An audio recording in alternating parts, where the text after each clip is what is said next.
নমস্কার। এডুচর্চার পক্ষ থেকে সকলকে অনেক, অনেক শুভেচ্ছা। এনআইএস এর পক্ষ থেকে 3rd সেমিস্টার অর্থাৎ 506 এবং 507 এর ডিসেম্বরে যে পরীক্ষা হয়েছিল সেই পরীক্ষার রেজাল্ট ঘোষণা করা হয়েছে এবং ডিএলএড এর সাইটে গেলেই কিন্তু আপনারা ১ নম্বর কলমে সেটা দেখতে পাবেন। কিন্তু পশ্চিমবঙ্গকে বাদ রাখা হয়েছে এখান থেকে। পশ্চিমবঙ্গের রেজাল্ট কিন্তু এখনো পর্যন্ত স্থগিত। তো আপনারা এনআইএস ডিএলএড এর সাইটে চলে যান, গিয়ে সেখানে দেখুন যে এনআইএস ডিএলএড এর ১ নম্বর রেজাল্ট অফ 3rd ডিএলএড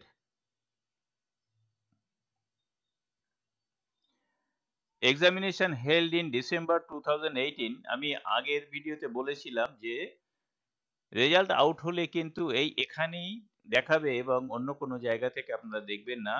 তো এখানে কিন্তু দেখাচ্ছে এবং এখানে ক্লিক করে আপনারা নিজেদের রোল নাম্বার এবং ডেট অফ বার্থ যদি দিয়ে দেন তাহলে অবশ্যই আপনারা দেখে নিতে পারবেন। এখানে গিয়ে আপনারা রোল নাম্বার পুট আপ করবেন, কিন্তু আমি দেখাচ্ছি যে পশ্চিমবঙ্গের ক্ষেত্রে রোল নাম্বার দিলে দেখাবে কি না। অবশ্যই দেখাবে না। আমি একটি রোল নাম্বার পুট আপ করলাম, এটা পশ্চিমবঙ্গের জন্য রোল নাম্বারটা। তো দেখুন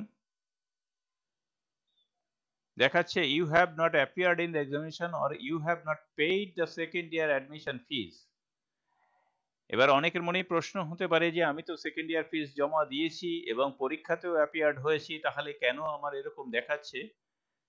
হ্যাঁ, এটা আপনাদের দেখাবে কারণ এটি যন্ত্র আপনার রেজাল্ট কিন্তু এখনো পায়নি।